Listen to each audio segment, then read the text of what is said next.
झालवाड़ में स्कूल की छत गिरने से 7 बच्चों की मौत हो गई है और प्रधानमंत्री भारत को अमेरिका बनाने की बात करते हैं। चेहरे देखिए इन मासूम बच्चों के।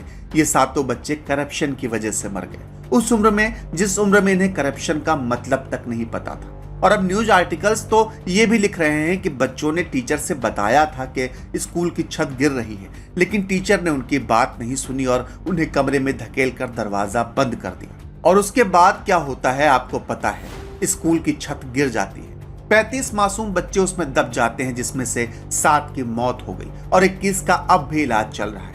एक माँ अपने 3-4 साल के बच्चे को सुबह तैयार करके स्कूल भेजती है और शाम को जब स्कूल से उस बच्चे की लाश लेकर आती है तो सोचिए उस माँ पर क्या गुजरी होगी। 2025 में जब भारत चांद पर जा रहा है, मंगल पर जा रहा है, और उसी समय में उसी देश में स्कूल की छत गिर जाने से 7 मासूम बच्चे मर जाते हैं।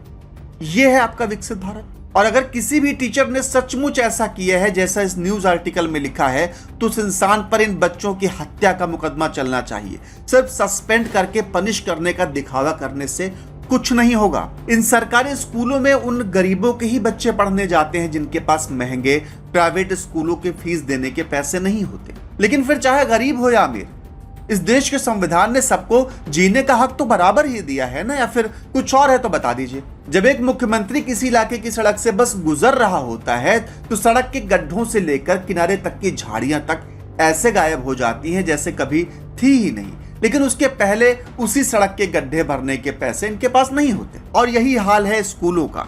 अगर किसी भी सीएम पीएम का दौरा होता तो यही लोग एक दिन के अंदर ही एक नया स्कूल ही खड़ा कर देते। लेकिन उसके पहले एक जर्जर स्कूल को बनवाने के लिए किसी के पास बजट ही नहीं होता, और तब तक नहीं होता जब तक कोई हादसा ना हो जाए। और ये किसी एक सरकार या किसी एक स्टेट की कहानी नहीं है। चाहे तमिलनाडु, महाराष्ट्र और गुजरात जैसे राज्यों में फ्लाईओवर और पुलों का गिरना हो, या फिर राजस्थान में स्कूल की छत का गिरना हो, मुझे समझ में नहीं आता कि सरकार हादसे से पहले एक्शन क्यों नहीं लेती। पुल गिरने के बाद अब देश के सारे पुलों की जांच होगी। स्कूल की छत गिरने के बाद अब देश के हर स्कूल की जांच होगी। लेकिन उसके पहले क्यों नहीं करते आप? इस स्कूल की छत को लेकर गिरने से पहले ही चिंता जताई गई थी, और गुजरात के पुल के साथ भी ऐसा ही था। लेकिन एक्शन कब लिया गया?